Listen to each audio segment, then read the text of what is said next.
Mazuma TV, what's going on, y'all? Shout out to Mazuma Nation. Shout out to the Mazuma Mob. We in the building as always. I hope everybody's having a blessed, beautiful, positive, productive day. On my way to the family crib with my son, man. I can't complain. We about to really get into this, man. The whole situation with Francis Ngannou, Tyson Fury, all that good stuff. But before I get into that, hit the subscribe button, man. We on the road to 2K. You know what I mean? We about to hit that 1100 mark. Shout out to the nation, shout out to the mob for making this possible. Now, unless you guys been living under a rock, you know what I mean? Unless y'all been completely not tuned in with social media or sports or what have you, then you will see that Tyson Fury and Francis Ngannou fought last night out in Saudi Arabia. And it was a 10-round professional boxing bout. You know what I mean? The WBC title wasn't on the line, but regardless, they fought for 10 rounds. And going into the fight, a lot of people, including myself, thought that Tyson Fury was going to ice Francis Ngannou, that Francis Ngannou had no chance, you know what I mean? Because he came from a different combat sport, you know what I mean? Tyson Fury being one of the best, if not the best heavyweight in the world. They thought that that fight was going to be short like leprechauns, man. But the reality of the situation was, it was extremely competitive to the point where people actually believed that Francis Ngannou won the fight. And after the first watch, I thought Francis Ngannou had it. You know what I mean? He knocked Tyson Fury down. He landed the harder shots. You know what I mean? And was the aggressor most of the time. Man, that dude showed some actual ability in there. You know what I mean? To the point where people are actually saying that the WBC is going to rank Francis Ngannou. So if they ever do a rematch, it'll legitimately be for the WBC world title. On top of that, there's people going around, a lot of MMA reporters for the most part, but Ariel Helwani and them like that, they actually believe that Francis Ngannou could be a top heavyweight boxer in boxing right now based off of that performance against Tyson Fury, who a lot of people, I don't know why, in my personal opinion, consider him the greatest heavyweight of all time. Now, do I believe Francis Ngannou is a top 10 heavyweight in boxing right now? Believe it or not, I don't. You know what I mean? I honestly don't. But I can't get mad at people saying this. You know why? Because this is Tyson Fury's fault. Tyson Fury clearly underestimated Francis Ngannou's abilities after saying multiple times he wasn't overlooking him. But it was clear by how the way Tyson Fury looked. You know what I mean? I mean, we know traditionally he looks out of shape in terms of his physique and shit like that, but like his conditioning looked off. I even heard him say in an interview that he only trained 5 minutes for Francis Ngannou. And I ain't gonna lie to you, based off of that performance, it kind of looked like you did. You know what I mean? Your timing was off. You made the fight more difficult than it needed to be. Your fundamentals wasn't there. You came out in the first round looking to knock out Francis Ngannou. And he wasn't going anywhere. He wasn't fazed by your power at all. You had a battle of the jabs with an MMA fighter who was a good puncher, you know what I mean? A very powerful puncher, but wasn't necessarily known for like being the sharpest striker or the best boxer in the octagon. You know what I mean? This man was matching you wit for wit. It looked like it was a chess match in a majority of that fight. You know what I mean? And a lot of people believe that with the knockdown, he got to split. A lot of people thought that he did just enough to beat Tyson Fury. So now these MMA fighters and fans are on a fucking roll right now because of what they seeing, from what they seen Francis Ngannou do to Tyson Fury. Their confidence is at an all-time high. They bragging, they boasting. You know what I mean? And this is nobody's fault except Tyson Fury's. Now, when I watched the fight over again, I thought Tyson Fury did enough. I thought he did enough to squeak out the victory just slightly, razor thin. But regardless, it shouldn't have been that way at all. You know what I mean? And this is an embarrassing moment for boxing.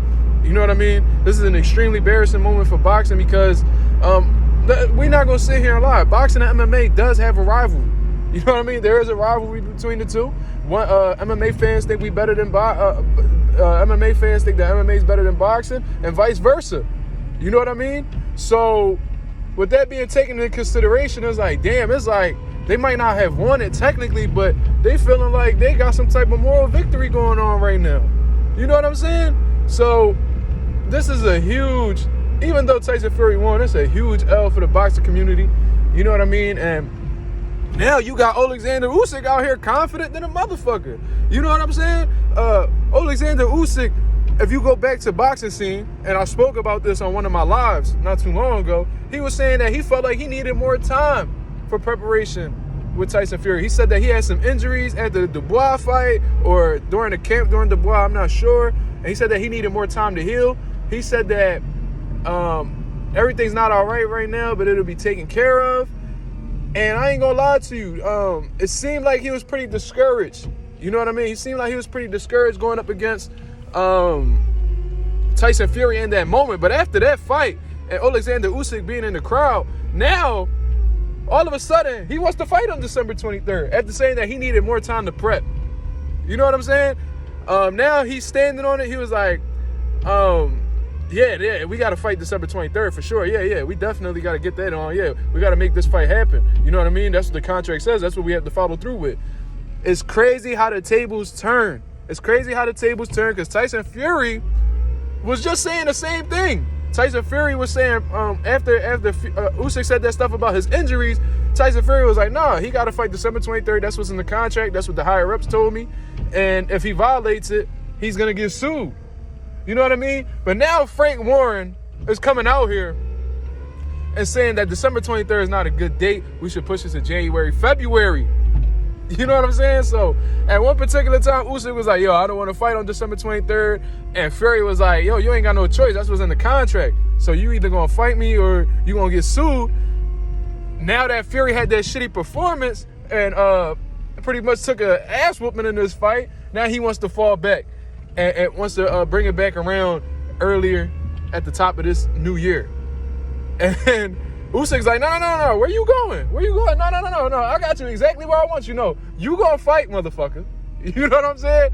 So it's funny how the tables turn. Usyk was low-key trying to cop a plea.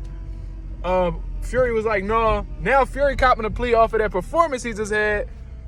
And now Usyk like, no. So it's funny how everything is coming together, man. That shit is hilarious.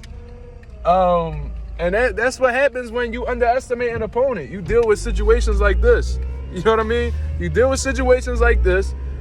And this is why you shouldn't even be taking these kind of fights. You took it as a money move. You were so sure. You were the Gypsy King. You beat Klitschko. You beat Wilder. You beat all these top-notch guys. You went up against the hardest puncher in boxing in Deontay Wilder. Francis Ngannou can't do nothing to you. You know what I mean? So you go in here, you know what I'm saying? You think you Floyd against McGregor when Floyd barely trained. But guess what? You're not Floyd. You know what I'm saying? You're a 6'9" heavyweight who usually has the advantage over guys based off of your size and weight. And guess what? You was trying to use your weight and lean on Francis Ngannou, but guess what? He's experienced in grappling. He's a mixed martial artist, so the tactics you were trying to do was not working. You know what I'm saying? So it completely backfired on him. I don't know why he believed he was going to be able to get that grappling stuff up against a mixed martial artist. Not just an average mixed martial artist, but one of the best heavyweight mixed martial artists in the world. You know what I'm saying? But that situation is hilarious, man. We definitely going to get into it more on the live later on tonight. We definitely going to chop it up. And I know the nation's going to have a whole lot to say about this. It's definitely going to be a roast session out this motherfucker. But, yeah, that's my take on the situation, man. I broke down a few different things and what my thoughts were on the situation. This is totally Tyson Fury's fault. He could have made this a lot easier than what he needed to. But when you underestimate people, the ring going to expose you. If you don't train properly, the ring going to expose you. Like I was just telling my guys, my amateur fighters, man, the mob. There's no sport like boxing or any type of combat sports that'll show you that you're human more than boxing. There's no sport in the world. Let me say that again in my Dr. Umar voice. There's no sport in the world that'll show you you're human more than boxing. Boxing humbles you every time if you don't come correct. And that's exactly what happened with Tyson Fury. So hopefully he uses this as fuel going into his next fight against Alexander Usyk. He trains how he needs to, gets in the best shape of his life so he could bounce back, beat Alexander Usyk, and become the undisputed heavyweight champion of the world. And if the opportunity presents itself, get that rematch against Francis Ngannou and get him up out of here. Because although you had a bad performance against Francis Ngannou, I genuinely believe that if you're at 100%, or if you train properly, or if you don't underestimate the dude, you beat him easily. But you laid an egg, man. And you don't got nobody to blame but yourself, your arrogance, and your lack of respect for your opponent. That's my take on the situation, man. This is Mazuma TV. Shout out to the nation. Shout out to the mob for tuning in. Hit the subscribe. Hit the likes, man, so we get the algorithm on the up. I'm out of here, man. Peace.